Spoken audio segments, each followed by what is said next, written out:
بات کر لیتے ہیں. ہمارے ساتھ موجود ہیں public health expert professor doctor Saeed Khan. Thank you so much doctor Saeed for joining us. پہلے تو بتائیں کہ چکن گونیا بہت پھیل رہا ہے یا زیادہ رپورٹ آ رہا ہے؟ کیونکہ ہم اپنے ارد گرد جب لوگوں سے سن رہے ہیں تو وہ کہہ رہے ہیں کسی کے والد کو، کسی کے دادا کو. سو ایسے ہی ہے. السلام علیکم، بہت بہت شکریہ پروگرام میں انوائٹ کرنے کا. یہ آپ نے بہت اہم موضوع پہ ڈسکشن شروع کی ہے، اور جس طرح آپ نے تمہید باندھی کہ بارشوں کے بعد جو پانی جمع ہوا اس کے بعد مچھروں کی افزائش بہت زیادہ ہو رہی ہے، اور اس میں ہر طرح کے مچھر پل رہے ہیں، جس میں ڈینگی، چکن گونیا، پتہ نہیں اور بھی بہت سارے نام ہیں. لیکن یہ نام پہلے ہمیں کبھی سننے میں نہیں آتا تھا. اگر آپ دیکھیں 10 سال پہلے کسی کو پتہ نہیں تھا کہ چکن گونیا کوئی بیماری ہے. تو جو کلائمیٹ چینج ہے اس کا افیکٹ ڈیزیز پہ بہت زیادہ ہے، اور ابھی جو ایپیسوڈ چل رہا ہے چکن گونیا کے بے تحاشا مریض آ رہے ہیں، کلینکس میں بھی آ رہے ہیں، لیبارٹری میں بھی بہت سارے ٹیسٹ ہو رہے ہیں جس میں ڈینگی، چکن گونیا پازیٹیو کیسز بہت زیادہ ہیں. تو یہ ویکٹر بورن انفیکشن ہے، یعنی مچھروں کے ذریعے پھیلنے والی بیماری ہے. اور ہم پہلے بھی پروگرام میں بتا چکے کہ بہت ساری بیماریاں ایسی ہیں جو کہ جانوروں کے ذریعے پھیلتی ہیں یا مچھروں کے ذریعے پھیلتی ہیں.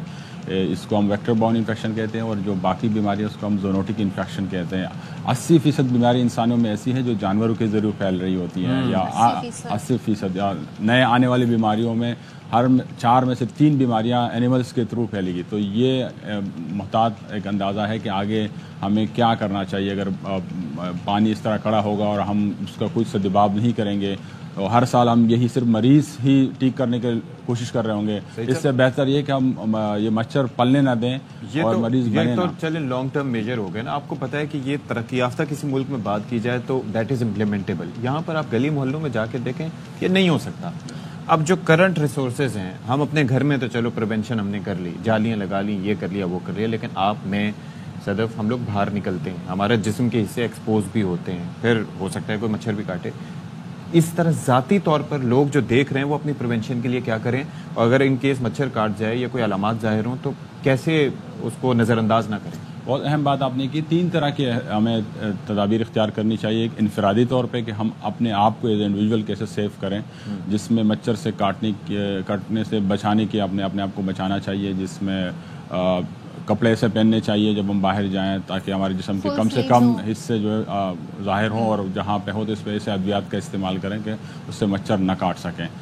دوسرا یہ ہے کہ کوشش کرنی چاہیے کہ بچوں کو اسپیشلی جب ہم اسکول بھیجیں، آج کل مطلب کوئی سیزن ہے اسکول میں بہت سارے مچھر ہیں، تو ان کو بھی ایسے کپڑے پہنانے چاہیے کہ مچھر ان کو کاٹ نہ سکے. اور خدا نخواستہ ایسے اگر علامات ہوں، اگر بخار ہو، شدید بخار ہو، وومیٹنگ، نوزیا ہو، جسم میں شدید درد ہو جوائنٹس میں، تو یہ ایسے علامات ہیں جو کہ مچھر سے کاٹنے والی جتنی بھی بیماریاں بشمول ڈینگی، چکن گونیا اس طرح اشارہ کرتی ہے، تو بر وقت ڈاکٹر سے رجوع کرنا چاہیے. اس کے ٹیسٹ کون سے ہوتے ہیں چکن گونیا کے؟ چکن گونیا کے how is it different from dengue?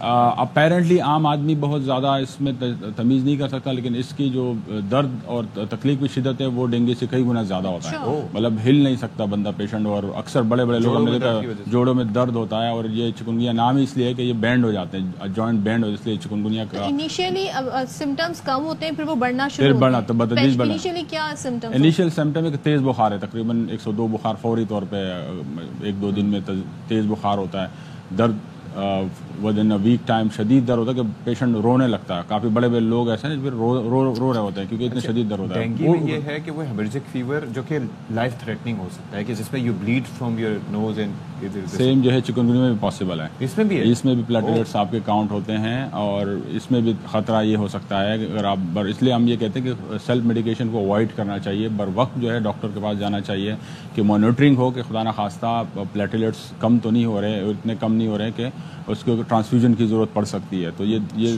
ملتے جلتے جو بیماریاں اس میں سب میں یہی ہے کہ پلیٹلیٹس کاؤنٹ جلدی سے کم ڈاؤن ہو جاتا ہے، کیونکہ ان کے جو سائٹ آف انفیکشن ہے یا جسم کے خلیات جو ہے یہ جو افیکٹ کرتے ہیں اس سے جو سیلز ہیں اس فوری طور پہ کم ہونا شروع ہو جاتے ہیں. تو ڈپینڈ کرتا ہے کہ ہیلتھ بندے کی کیسی ہے. کچھ لوگ بہت ہیلدی ہوتے ہیں تو ان کے اگر زیادہ کم بھی ہو جائے تو ان کے نمبر اتنے زیادہ ہوتے ہیں کہ پھر بھی وہ سروائیو کرتے ہیں.